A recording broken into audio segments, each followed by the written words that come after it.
Hello everyone, welcome to this, hopefully, last episode of this Astragoth campaign. So we're gonna fight out Black Prague there, the Skaven are attacking, so likely that will be the very last of it.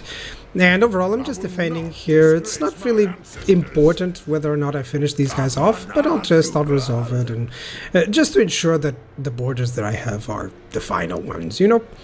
So still time for some auto-resolving, and that's basically just illustrating what I've been doing against any enemies around here. Of course I could fight every single battle, it's fine, but typically I fight a lot more when I'm not recording, trust me.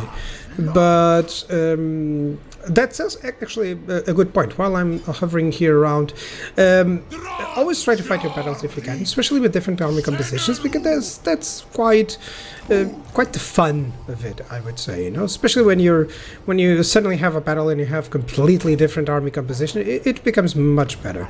So that's one of the ways that I try to fight. You know, that I try to have some more fun, let's say.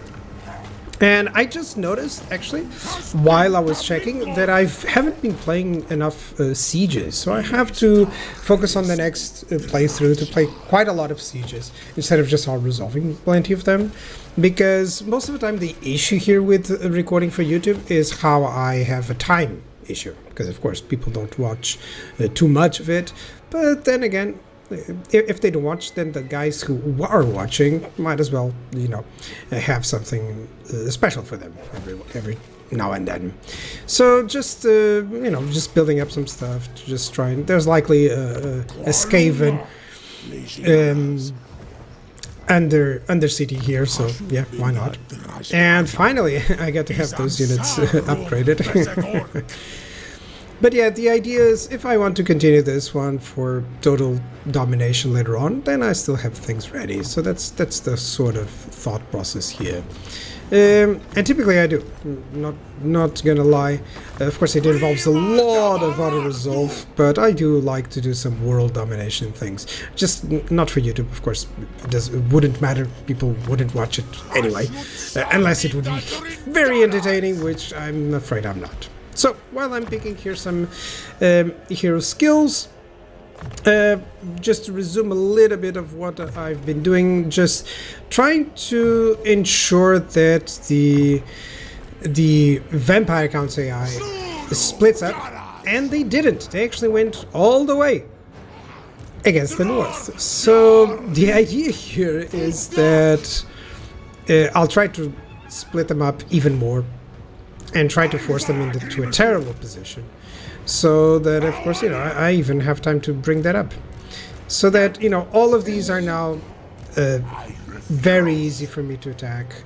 I have these two massive armies here on the south, and they're going to attack there. It's just going to be an end turn, and then suddenly I'll be in a much better position. Yeah. So there we go. They tried to attack me and they failed, so I'm now bringing in the units. I'm still getting, you know, some reinforcements, but yeah, this is going to be the very last battle, that's for sure. I really wanted Razwath to come in. I don't know if I can still do it. So let's just move these guys. It doesn't matter if he tries to attack me, because there will be only losses. I don't know if I should go over to the Howling Rock, but if I send the troops there, it might lead them there, and that's an extra turn or two. So yeah. Let's do this.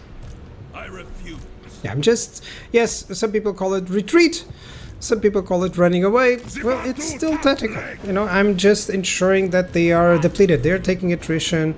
It doesn't matter how much they can raise the dead.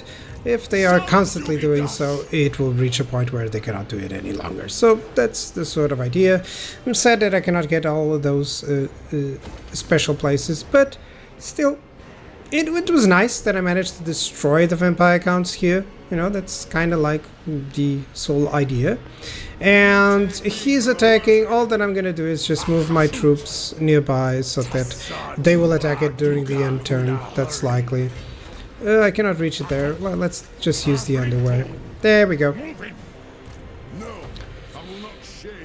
So that will be the end, likely. As soon as I press end turn, they will attack, I'll reinforce, we'll resolve it, and that's it. So, yep, that feels like the end turn is coming.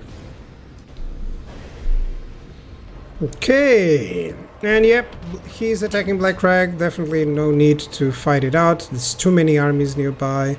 It's just a settlement garrison. And that's the end and the victory of the long campaign, because that was the last objective, to destroy Karazakarak. Now the Caravan of Blue Roses, yeah, they're trying. I'm just gonna auto-resolve that. If they take it, it's fine. It's one less army moving. So the other armies are likely much more vulnerable now. Yeah, there we go. There we go. That is the victory. These are the items, if not mistaken. Yeah, there we go. That's the items that we get. Karazakarak is destroyed. We achieved the long victory. Come on, show me. Yay! I wish there was some form of cutscene. I mean, even just something small would just give so much to this. Of course, those are reserved for the Realms of Chaos, but I wish they would do something for the Immortal Empires before they finish off any support for the game.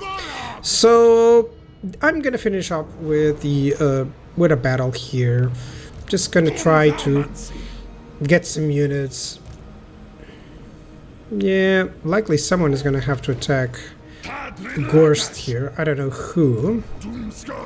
You cannot reach, but you can. So you're gonna be the one. Yeah, there we go. He doesn't have anything really, but let me just approach and ensure that I can auto it.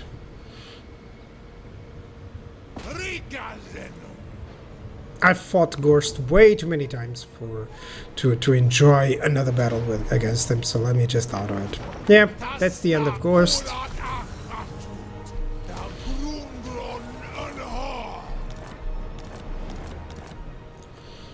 And you can still reach here, even if it is in forced march. Let me go here. Yeah, there's not a lot of good units there. Some, of course. Let's just move them closer. And I'll use Drazoth to attack. Oh, hold on. If I have to move this other... Yeah, it's not reinforcing. Yeah, you can see the lack of the arrow. Always check this to ensure that they are in range. Otherwise, you get some surprises and suddenly you're not going to fight well. And there we go. That's going to be the very last battle against the Vampire Counts. Finally, these guys were much tougher than Vlad's Horde army that I've arrived. Okay, so I have some Chosen of Khorne here. This is a very interesting army because I have the Chosen, have the Rattling Gunners. I wanted more Rattling Gunners instead of the Chosen, but, well, why not? Then I have this beauty. I'm not tired of watching these guys. And I didn't play enough on this playthrough with these guys. Yeah. Definitely, I'm going to make some changes to next playthrough so that I get to enjoy even more units. And, yeah, that's definitely it. So this is my army. There are many like it, but this one's mine. And that's the enemy. I really love the aesthetic of the Vampire Counts. You know, all this hue is just so nice. And then the way they are animated is just so cool. You know, the zombies even. They're quite fast zombies. Fast zombies are really a trouble. The Terrorgeist here, ridden by the Crypt Ghoul. By the Strigoi King, I mean. But yeah, he's kind of like a Crypt Ghoul. And we have some more Black Knights here. And of course the enemy will bring even more units over there. But yeah, the plan to defend over on this place, I'm taking advantage of that rock that you see in the middle of the map. It's kind of like a corner camping here, but honestly it's just so that I'm next to my reinforcements. If they were on the other side, I wouldn't do this. But still, I give them plenty of chances to envelop if they want, and you know, they will always have a better idea. So that's where I predict most missile units will shoot, and let's see the battle. So he's sending in his lord ahead, and come on, dude, you should know better. Yeah, my Rattling Gunners are gonna do a lot of work, and then my blunderbusses will do as well. There we go. Oh, they're not shooting because I told them to shoot these guys. There we go. I'm attacking mostly the lords and heroes that arrive, the single entities basically, while at the same time a summon. These summons are great to go against the magical, the ethereal units of him, because, well, they do magical attacks, even though if they are a little bit more vulnerable as well to magic attacks because they rely on physical resistance myself. So, but that's a good trait for us. In the meantime, I'm trying to catch some of their units, missing a couple shots, but they still cause some damage. And there's some drowned units here. Yep, that guy's really, really trying to survive and swim. Swim away, swim away. Yeah, group. Can you hear anything? Yeah, that's just not ready for battle. It's a glitch in the map. Oh, I love the colors, all the bombardments, all the explosions. Yeah, give me all of them. Of course, enemy lord is dead, and all that is happening now is a slaughter. Over here, Corn Chosen. I mean, there's nothing that the AI can bring that will take care of these guys. So they're just an absolute wall over here. Even if they're not going to kill too much, they're just going to handle them. And I'm using my single entities to screen while my front line just keeps the ranged units defending. And that's a slaughter. I mean, look at that. One volley and they're almost dead. And I still have my army abilities, so yeah. Oh, this is a spell, actually.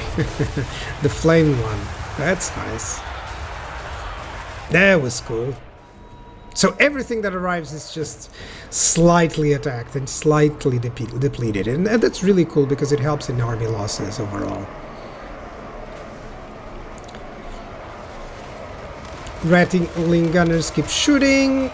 And they actually can shoot over the heads of some of my units. And yeah, the enemy can bring as many undead as they can. I think these armies will survive even twice as much enemies. Because they still have plenty of armor, plenty of health, plenty of ammunition, magic. Not army abilities in the end, but still. One last charge from the enemy.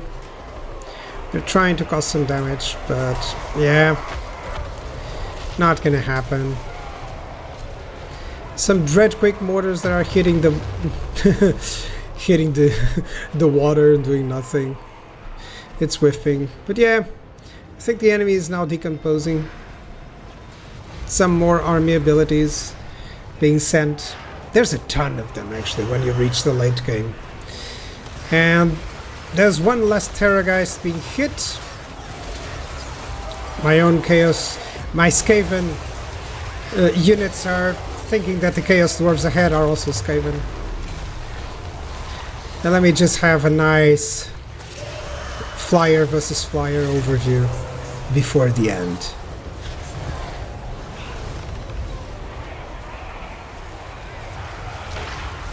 That is it. They are disintegrating, going back to where they should be. Nowhere. Dust they become. And that's the end of the campaign, and also the end of course, the vampire count. So, recruiting some laborers, even from the dust I can get some laborers, which is always nice. Yeah, plenty of units destroyed by everyone, but most of the time it's not about the value over here. It's also about how they all contribute to the overall battle, you know. And I didn't even get half the reinforcements. Yeah, Dreadquakes, of course, did a lot of damage, but most of the time it's just a combination. Oh, some troops that nearly died. I didn't even realize that. I guess they drowned or something.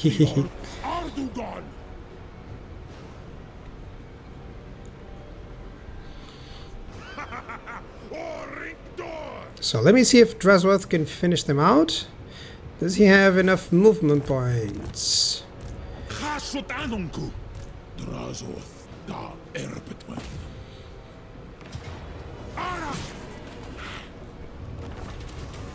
Yeah, just some more auto-resolves. And there we go. That's the end of all the vampire counts here. Of course, I could continue and do the ultimate victory, but for now I'm very happy with the outcome of the campaign. So I've achieved long campaign victory. Domination would take me quite a while still, maybe 40, 50 turns if anything, even if I would focus, you know, there's always some betrayals happening. Overall, I have 18 armies. I could have much more. Two conclusions that I drawn out is that invading the Empire takes you into even more enemies, so it's not exactly the best. I should have used the mountains to defend and just focus on the long campaign victory. And also the ratio of Hobgoblin-based armies versus Chaos Dwarf armies was way off. I thought I could go like one Hobgoblin army per like 4 or 3 armies of Chaos Dwarfs, but a better ratio would be like 4-3 or something like that. Four armies of Chaos Dwarf armies and 3 armies of Hobgoblin. And maybe I can even get some units from Chaos Dwarfs mixed in with Hobgoblins. Don't know. But that's definitely something that I would change. Otherwise, most of the blunders that I would say, they're not necessarily battle. They're just how I would conquer differently. You know, as soon as I started engaging the Empire there, even though it was interesting, it just led me to unnecessary back and forth. And it never allowed me to confederate on the other side and feel like, oh yeah, I can confederate. Because if I had my units to the south, I could just go for an all-out campaign of conquering the whole of the eastern part, you know, Cathay, and having a really solid base. Which is, the continuation of this campaign would likely go there, you know, just conquering everything there. So, tons of income, of course, tons of expenses as well. Have a lot of wars, only established 14 armies, that's because of the confederation ones. Not a lot of battles fought. You can see there, auto-resolved like more than 3 times as much, or 2 times as much, sorry, double of them. Yep. Battles all resolved. Yeah, that was not bad, you know, fought personally, you know, a third of the battles is not bad. And only lost one online battle. I don't remember which one, actually, but plenty of minor siege battles lost. So, overall, I'm very happy. It's a very interesting campaign. I already knew that, of course. I've played these guys before, but just to short victory or a little bit less. I can't remember if I did that. Once, when I was doing the Astragoth guide and other guides, I always played, like, quite a while, you know, maybe 30, 50 turns, just so that I can reach a point where I say, oh yeah, I grasped it. So that is the end. Thank you so much for your support on watching this campaign. I'll have a new one starting, and I'll see you guys next time. Bye bye.